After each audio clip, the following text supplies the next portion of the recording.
Aux a ba défi ebele à relever. Kouloun ezali, abaki na rata kouloun enlèvement. Assassinat. Voilà. Mettez les biso sécurité en beaucoup. Tous a vraiment une insécurité totale. À cause d'insécurité, s'il faut travailler avec la SNEL, en tout cas travailler dans et belé à cause de l'insécurité dans le quartier de biso, ils en ont moulili. Pour nous aussi ça, to ya kuluna parce que kuluna peut qu'ils ont la charge na o tiki général sur abundi nango mais bazakaka. Pour enlèvement sur tali beaucoup plus tôt on élevé seulement na butu. Mais on qui est ndé seulement na moi.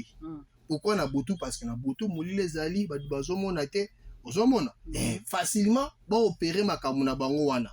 Au moins ceux qui osent maître moko ingénieur moko ba maître tailleur bozui bo responsabiliser tala ba jeune oyo faut pas pour ça bango métier.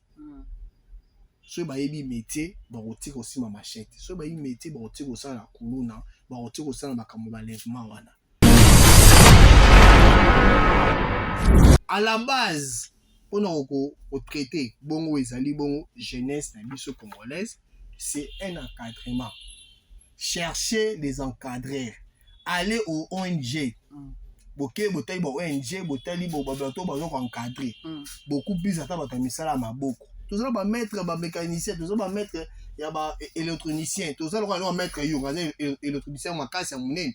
Ozo aider vraiment kasi pour bager na lingwana les belé so omoni kulu ne comme diminuer moi moké na lingwana parce que ba ozo ba encadrement ya niveau ya électronique. La solina papa moko policier. Car anecdote la ba TV na mususu ke na restaurant moko boto za na placard ya bis policier ne mutazo pe sanga témoignage.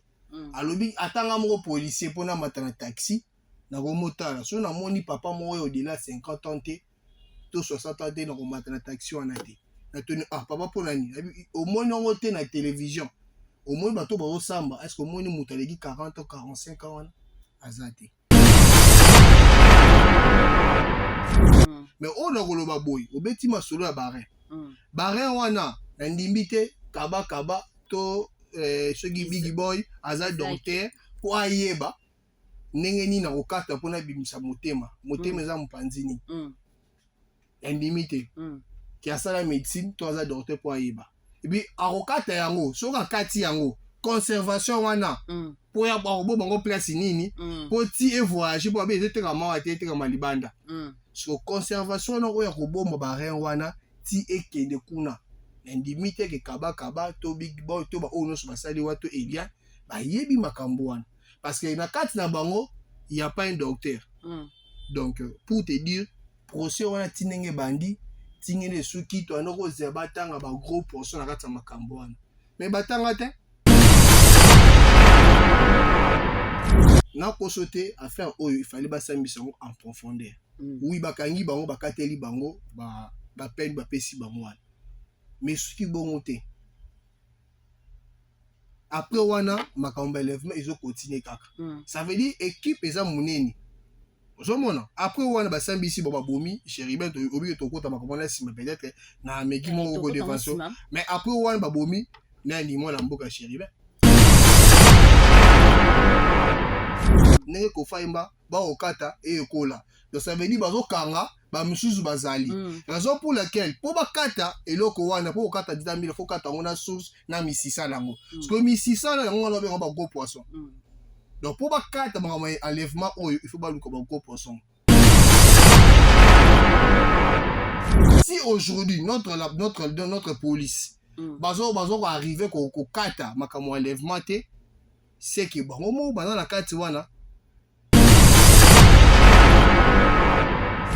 je comprends. Natanga kana tanga mobutu banako boma batu na ba circo bakangi criminel babengi bino surtout ba mibi bamine na carte so bakangi bino ba criminel bakangi bino na mibi bino na circo ba bomi bino en plein air moment na droit de l'homme on dirait ça raté yo nazolo bana yo nazolo ba droit de l'homme oyo ba droit de l'homme oyo yango esala ke makambo supe effréné mutu wana wa bomi akati rien droit de l'homme il a ndele te point Ah, voilà, il faut opposer ma question. Yango wana. Droit de l'homme, il y a bomi muto apandi muture, droit de l'homme et le belo comme côté. Abaza batuma il faut serrer bango ko frapper bango pena Dieu. Jusqu'à point qu'il y a moi que non. Ba o batikali ne ba bi yente tamile ba o kate zokola. Ba o batikali batali pena so na miri opusa na kaka. Pas so munde ko ayoki, yango wa pena koyoka. Ba oyo batie fin na vie ya Chérubin ba yebani. Banani. Bato ba bomi Chérubin bazaka bato oyo ba travaillera na ye, bato oyo basalaka na ye, bato oyo baliaka na ye, bato oyo bamelaka na ye. Ba magistrat boye sika. En tout cas formation bo sala bo approfondir yango.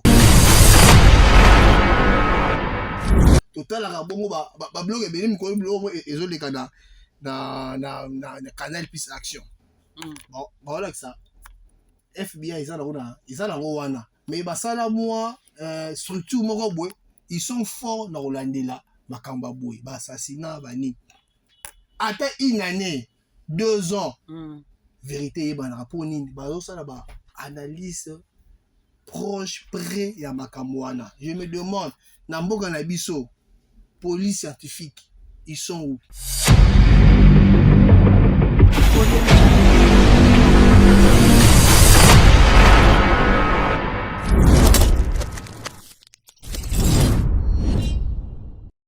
Mbote na baimboka nyonso oza kolanda biso partout dans le monde. Eza bongo mwana mboka na kombo ya Meta Immortel. Meta Immortel, votre humble servante. Toza en direct ya Corrector News. Babi chaîne oyo ekorjaka ba information nyonso toute fon émission na bino bolingaka mingi tout sauf rien et kumba makananga moko. Vraiment babi ya kiche seza ya kopela moto kini e indi ba mama bazolela ba papa baza kolela par rapport ya ba situation oyo eza kokomela biso na mboka ya Kinshasa. Yango na lobaki totalaki pele totali mopanzi à gauche et à droite tobite to yamba pe mwana mboka na kombo ya Dimitri Bonganya poto lobela situation oyo eza koleka na Kinshasa, situation oyo ya makambo ya enlèvement. Après enlèvement to kolobela mort oyo eza ya oyo epesi vraiment mbutu mingi ya mwana mboka na kombo ya Chérubin Okenge. Et Chérubin Okenge vraiment Chérubin Okenge biso toyebi ke aza député Eli. Aza député Eli, aza pe ancien ministre ya transport. Azalaki ancien ministre ya transport. Nde tozolobela makambo wana ibale awa mwana mboka Dimitri Bonganya boni. Ouais, qui mezali journaliste Meta la joie, na mono komi Meta Immortel bon. Ne sera pas combo na. OK Dimitri Bonganya, merci mingi pona ba compliment na yo. Dimitri Bonganya balobi ba mama bazolela. Papa bazolela phénomène ya enlèvement. Bamsusu balobi banda babotama, ba mama biso balobi banda babotama bazokola, batika komona makambo boye te. Lelo ekomi mwana kekela si mwana limo azomona na te. Ekomi boye bakomi pe susu kote kaka barin. Makambo yo bandanga na botama tina komi na âge oyo non na yoka te bazoteka barin. Non na yoka te ke mutu o babwaki mutu quelque part bapandi soki pe ndenge nini. Situation oyo eza kolingisa monde entier. Tokoloba kaka Kinshasa te parce que ba Congolais baza partout dans le monde ezosala bango pasi na situation oyo etangami ma situation oyo ya enlèvement makambo oyo ya koteka ka barin ya batu bazoteka barin po bango bavwama nango. Mais entre temps toyebi ke RDC bato batambwisaka ngo bazali. Dimitri Bonganya yo koloba nini? Merci molobeli mwana mboka journaliste Meta la joie. En tout cas émission na vie ezali tout sauf rien. Mais nazo banga na koloba nyonso na tikelo côté na sima émission ba lever ngai be. Sauf rien. Nazo banga nde siko ta na koloba obima na ngale awa na plateau na bino ba ko kanga na ebito soki DG ya Corrector News yemu ta bengisi nga awa na plateau na lobila na ebite soki atie ba mécanisme ni ba sécurité ni po ba lever ngate. Bon soki na koloba mais na kozala un peu sage po koloba tout sauf rien nga nazo bangela ngo pena mingi. OK. En tout cas situation enlèvement oyo nga nazo mituna Yesu Christ aye to pendengeni po toyebaki ke na wango suka enlèvement esalema na ebite siko oyo salaka ki biso avant fin du monde nde bato bazala enlevé. Je sais pas ce qui yango ne komeli biso awa na mboka. En tout cas, na ozala pena mo mulai pour expliquer bino makambo oyo ezo déranger biso bana mboka. Olobi ke mona kokende kelasi arozo manda route. Muta kobima ke musala papa to mama ke musala arobima arozo manda route. Makambo ne komi penda vie quotidienne pour na biso. Oh, ezelo o biso to telemi lon to boyango. Ba mitu ka to mata e komo bangisa biso. O mata taxi. O kanisi o moni pe lunga mwana mwasi, o ebite na oza sécuriser. Na moni mwana mwasi, mo mati do alina mwana mwasi on paza na kati ya makambo wana. Na solina papa moko policier. Car ndenge totalaka ba TV na mususu ke na restaurant moko boto za na placard ya bis. Policier ne mutazo pe sanga témoignage. Alobi atanga moko policier pona matana taxi na komotala. So na moni papa moko au-delà 50 ans te to 60 ans te na komatana taxi wana te. Na tenu papa pona ni. Au moni ngo te na télévision. Au moni bato ba osamba. Est-ce que au moni mutaleki 40 ou 45 ans wana azate. Et belé ba osamba jewana bazaka ba chaîne. Mais pourquoi ba chaîne ba osamba makamwana eza envie. Ozomona posa kuluka ba banginda posa koluka kozala iPhone Pro Max soki combien posa kotambola na Jeep posa komela masaka na cheche to place nini envie wana mwe maninga ba okene rapide de ba komoluka basala makambo wana. Mais ona koloba boy obeti masolo ya barin barin wana na ndimbi te kaba to soki big boy aza docteur po ayeba ndenge nini na kokata mpona bimisa motema eza mopanzini endimi te ki asala médecine to aza docteur po ayeba ebi akokata yango soki akati yango conservation wana po ya bakobo bango place nini po ti evoyage po abe ezeteka mawa te etekama libanda so conservation wana oyo akoboma barin wana ti ekende kuna endimi te ke kaba to big boy to ba oyo nyonso basali wa to Elian bayebi makambo wana parce que na kati na bango il y a pas un docteur. Donc pour te dire procès wana tinenge bandi tingene suki to anoko zebatanga ba gros portion na kati ya makambo wana. Mais batanga te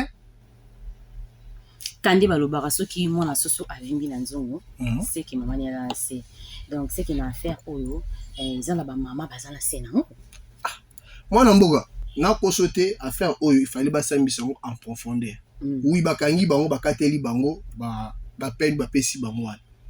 Mais ce qui bon te après wana makambo élèvement ils ont continué kaka. Ça veut dire équipe eza muneni. Ozomona après wana basambisi ba bomi chéribin to obi to kota makambo na sima peut-être na meki moko défense. Mais après wana ba bomi na ni mwana mboka chéribin.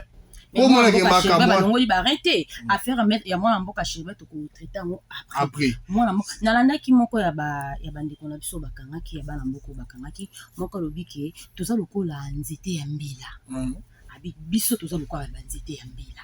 OK. Donc toza ebele. Siko bino boko koloba nini bato bazo prononcer bango moko. So yimu tozo ba azalo kwa nzete ya mbila. Nzete ya mbila eza ba qualité ebele. Ndenge ko faimba ba okata e ekola. Donc ça veut dire bazo kanga ba misusu bazali. Raison pour laquelle pour bakata eloko wana pour okata nzete ya mbila faut kata ngona source na misisa nango. Parce que misisa na ngona ba ba gros poisson. Donc pour bakata ba enlèvement oyo il faut ba luka ba gros poisson.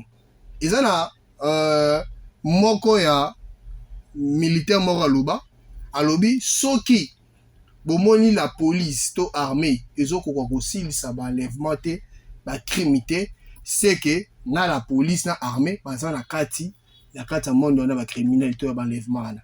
Donc si aujourd'hui notre police bazo ko arriver ko kata makambo enlèvement te c'est que bango mo baza na kati wana. Ah, parlant de la police moi mboka na kombo ya général Sylvain Kasongo abimi batie général Mosusu ya sika.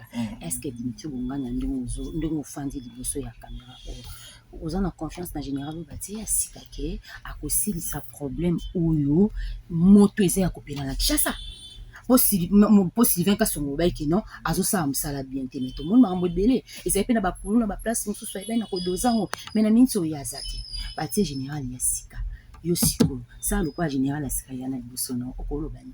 Bon, moi général na peso mbote esika ozali nayebi koyoka nga oza na défi ebele à relever kuluna ezali abaki so na kati ya kuluna enlèvement na assassinat voilà donc babaki so makambo mosusu oyo fali oya nango nayebi ke na cahier de charge no oza nango oza na makambo ebele ofosala mais tele biso sécurité mboko toza vraiment na insécurité totale cause ya insécurité s'il faut travailler avec la SNEL en tout cas travailler nango ebele ya cause ya insécurité na quartier na biso eza nano molili courant ezala te na place beaucoup plus reculé na coin moko boye oyo bazokanga bato facilement okomona mutu azwi moto to criminel lona bato bazo enlever bazwi mwana moto bakopesa adresse to esika moko bakotika bango mpasi molili ezali bakomona bakangi mutu nani mwana moto wana oyo oyo tobenga communément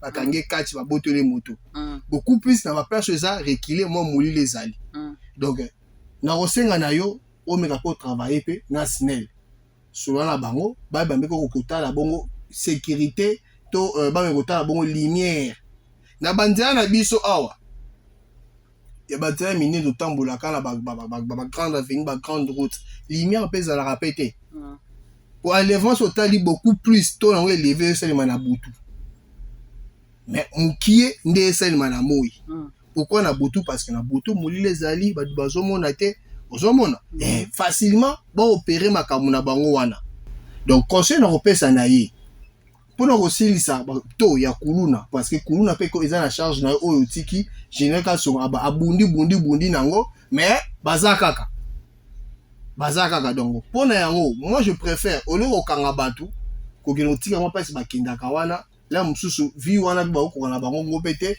bamosusu mpe bamesai mpe na makambo yango omemi kuna po historiki oyo bamei bakosala mosala kuna bazongi na bazemi bakomi kobota tout ça non ebele mpe oyo bakendaka ya retour na bango lia bazonga bakomaka basoda bapolisier yango nalobi kasi na basite yango nazoloba ebele bazozonga bakokoma bapolisier bamosusu mpe bazongi oyo tongo babandeko basi bazongi na bazemi mane batiango bazemi ka baencadre na bango wana donc à la base mpona kotraite bongo ezali bongo jeunesse na biso congolaise c'est un encadrement.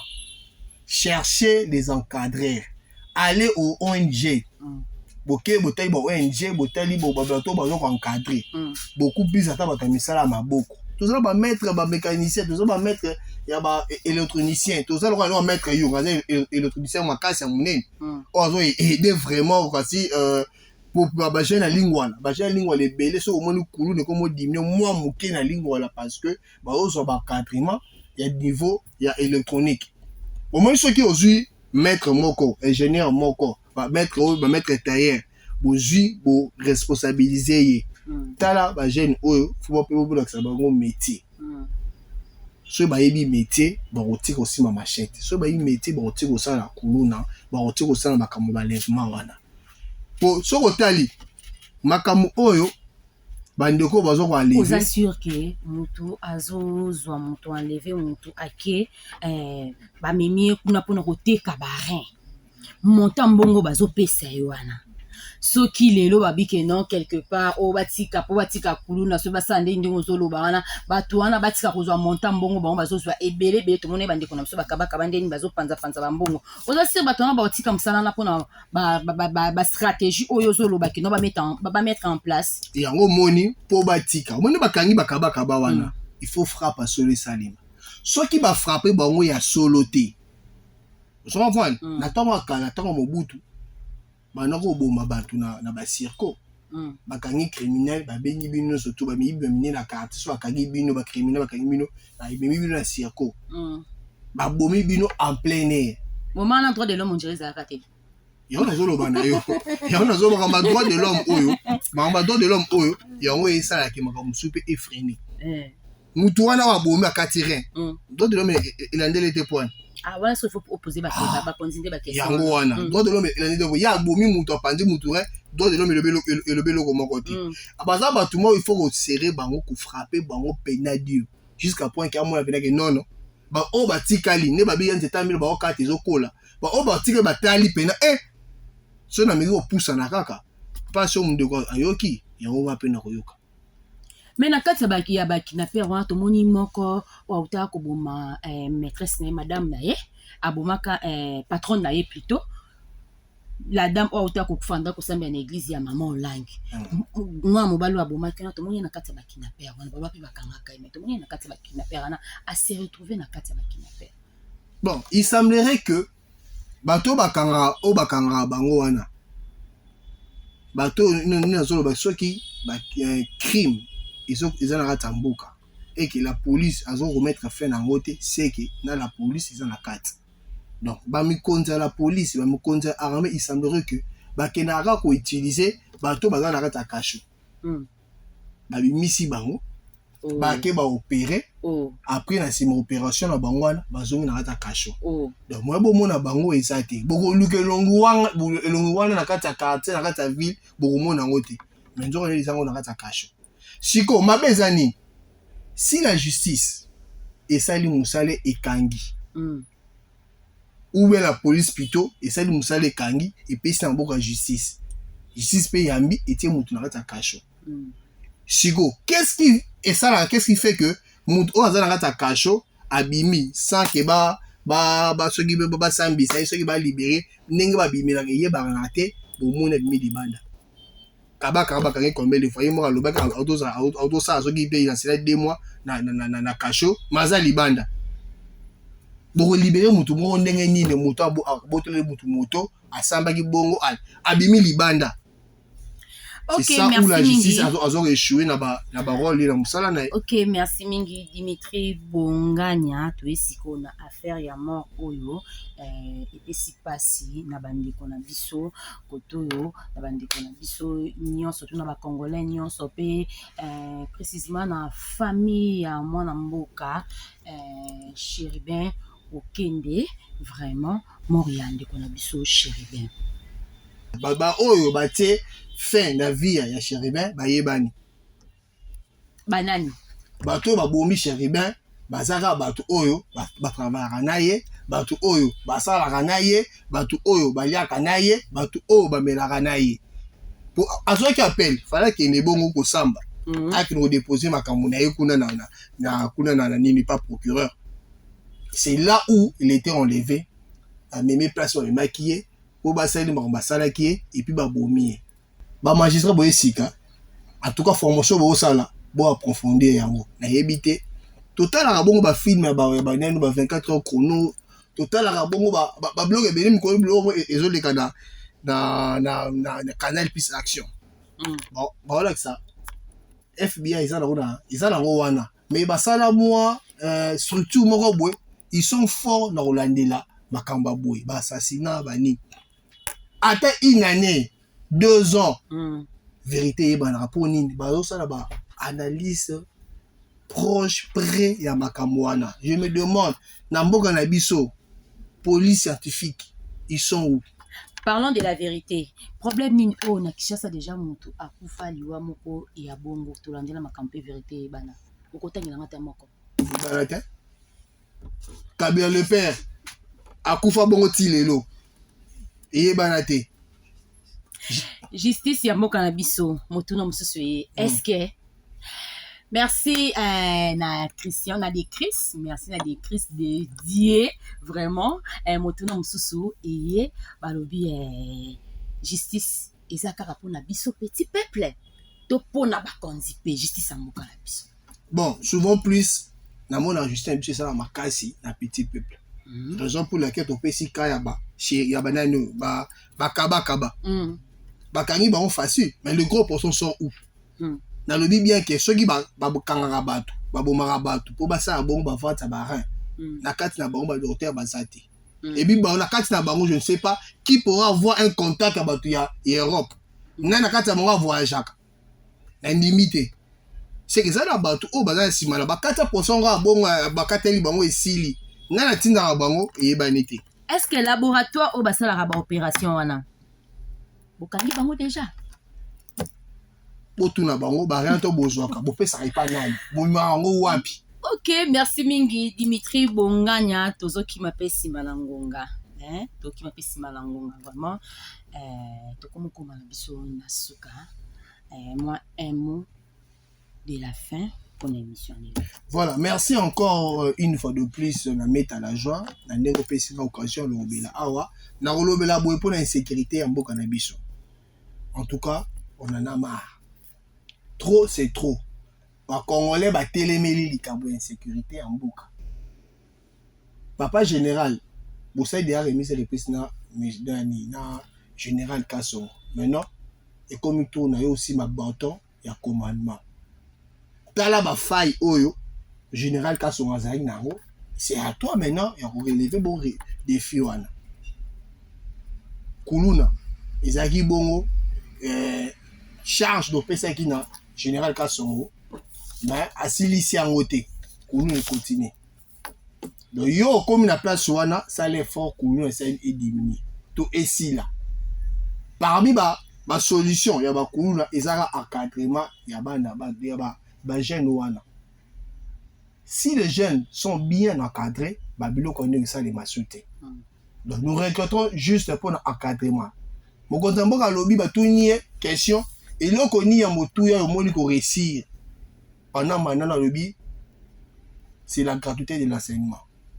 Mais apparemment gratuité de l'enseignement ou simbi couche moko kaka. Couche mususu simbité. Oui, élevez-moi taux d'enseignement na bakati d'école. Mais esili si karaté. Bano basi batika liwana. Pour bakuna beaucoup plus, bazaba bana ba 15 ans, 16 ans, 17 ans, 18 ans, donc bana ba 15 à 25 ans. Alors on a déjà oumen libanda, azonga na classe primaire, on a pas pour naï. Ça serait mieux pour ju ba jeune wana. Pour bete bon li solo, ya vie. Tala boy, na vie na yo soki okosa ni mécanique, okosa nini. Au tenga la osa sur l'électricité pour encadrer ba na ba domaine na maboko parce que mboka na biso oyo ceux qui pesi plus beaucoup plus na ba technicien na ba ingénieur de mboka na biso ekotelema mama tozala na kata plateau po ba bata la biso na ba TV na bango ezala ba ingénieur ba simbaki technique tozala po to ngela ba mwinda oyo ba ingénieur ba salam téléphone aussi aussi mo chataka eza ben ingénieur ba salam donc mo ki esi même bon na msala maboko msala mayele donc soki ka ba pesi ba na misala ba encadrer bango en tout cas to enine ekokita na koloba pona ba kometeli ba enlèvement donc c'est le moment ba kende okata misisa po tetambi na wesa nini école de société soki eyebani te banani ba continue ou bazana sima ya ba enlèvement wana bakamone continue ou bakati sur ce OK moi mboka Dimitri Bonganya merci mo bamboteza en tout cas naza bambote te na pesi kaka merci na commentaire news télévision ne ba pesi occasion ya oyambanga en tout cas je suis là disponible pour na lobby soki makambo ezali ya kolobela. Merci mingi na balandi nyonso on est kolanda biso en direct ya Corrector News. Merci na bino mingi pour la confiance pe na fidèle pour la fidélité na bino pe oyo bozana pour la chaîne na bino Corrector News. Merci à Rachoula Carmel, autrement dit Rachel Chaco. Merci aussi à Richard Kanza, les Mbingazo. Merci à mon oncle Dodo Tsouadi, Lilingi Nzambe. Merci à Gauthier Tsouadi, mon oncle. Restez toujours branchés sur Corrector News.